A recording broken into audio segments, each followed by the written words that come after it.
اسلام کا ایک جرری دلیر ہے. اسلام کو ایک ایسا سپوت اللہ نے عطا کیا ہے کہ یہودی کہتا ہے اگر 6 مہینے یہ شخصیت دنیا میں اور رہتی تو شاید دنیا میں کوئی کافر نہ بچتا. وہ سپوت کون ہے؟ وہ حضرت عمر فاروق رضی اللہ تعالیٰ عنہ. میرے نبی پاک علیہ السلام نے فرمایا میرے بعد کوئی نبی ہوتے تو خطاب کے بیٹے عمر ہوتے. لو کان نبی بعد لکان عمر ابن خطاب. میرے بعد کوئی نبی ہوتے تو خطاب کے بیٹے عمر ہوتے. تاریخ کا حوالہ اٹھا رہا ہوں, ایک ورق الٹ رہا ہوں. اس عمر فاروق کو در رسول پر لانے والی, اس عمر کو اللہ کے گھر کی طرف رستہ دکھانے والی, اس فاروق اعظم کو دین کا سپاہی بنانے والی, یہ کوئی اور نہیں ہے, یہ عمر فاروق کی ہمشیرہ ہے. یہ جناب عمر کی بہن ہے. بہن نے بھائی کی کایا ہی پلٹ ڈالی. بہن نے ذمہ داری کا احساس کیا.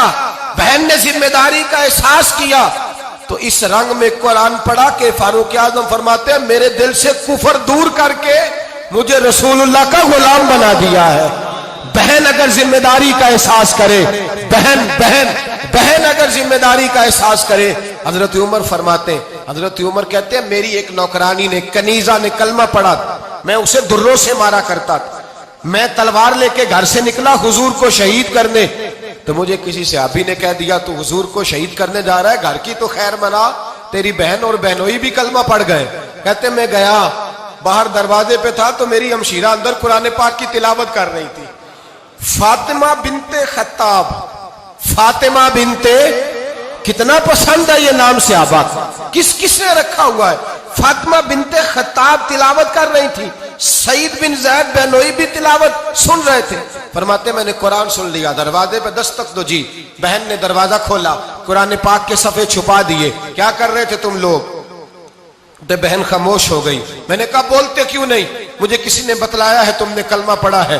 تو کہتے ہیں میری بہن جو مجھ سے اتنا پیار کرتی تھی کہ کبھی بولی نہیں تھی, کبھی بات جو میں کہتا تھا ہو جاتا تھا, آج میں نے اس بہن کی آنکھوں میں توحید کی لذت دیکھی, اس کی پیشانی میں سجدے کا نور دیکھا, اس کے لب و لہجے میں رسول اللہ کی شریعت کی چھاپ دیکھی. تو میری بہن کہنے لگی عمر تم نے جو سنا ہے سچ سنا ہے.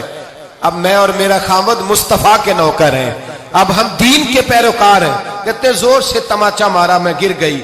میرے خامد کو مارا پیٹا, کبھی جھگڑا نہیں ہوا تھا, آج پہلے دن عمر نے مارا. میری پیشانی سے خون نکلا, اٹھ کے کھڑی ہوئی. میں نے کہا تو مجھے جان سے پیارا بھائی ہے, زندگی بھر تیرے سامنے کبھی میں نے کلام نہیں کیا, لیکن عمر یہ توحید کی بات ہے, یہ رسول اللہ کی بات ہے. اگر تو خطاب کا بیٹا ہے تو میں بھی خطاب کی بیٹی ہوں. جس ماں کی چھاتیوں سے تو دودھ پی کے جرری ہوا ہے, میں نے بھی اسی ماں کا دودھ پیا ہے. جتنی طاقت ہے تو لڑا لے, جتنی ہمت ہے تو مار لے, لیکن اب میں رسول اللہ کا دامن نہیں چھوڑوں گی. حضرت عمر کہتے ہیں بہن کی قوت ایمانی نے, بہن کی قوت ارادی نے, بہن کے توکل اور یقین نے مجھے مجبور کیا. میں نے کہا میری بہن کے دل میں اگر کوئی بات آئی ہے تو اس میں سچ ضرور ہوگا, اور اگر بہن بھائی کو اس دلیری کے ساتھ درس دے رہی ہے تو اس کے اندر کوئی نکھار ہے. میں نے کہا لا ذرا تو کیا پڑھ رہی تھی؟ جناب عمر کہتے ہیں پھر بہن نے دلیری والا جواب دیا. فرمایا ایسے کیسے لاؤں, جا پہلے غسل کر کے آ, جا وضو کر کے آ, کپڑے بدل کے آ. یہ رسول اللہ کا قرآن ہے, یہ اللہ کی کتاب ہے. بے وضو بے غسل نہیں پڑھی جا سکتی. فرماتے میں غسل کر کے کپڑے بدل کے جو بیٹھا, بہن نے قرآن پڑھا, بہن نے قرآن پڑھا.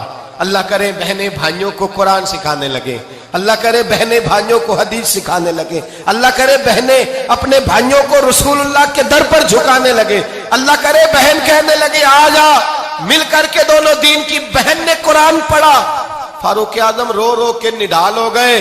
حضرت عمر کہتے ہیں بہن کی زبان سے چند آیتیں سنی تو میں نے کہا مجھے باندھ لو, ہاتھ باندھ لو, میں حضور کو قتل کرنے کے ارادے سے آیا تھا نا, اب مجھے باندھ لو.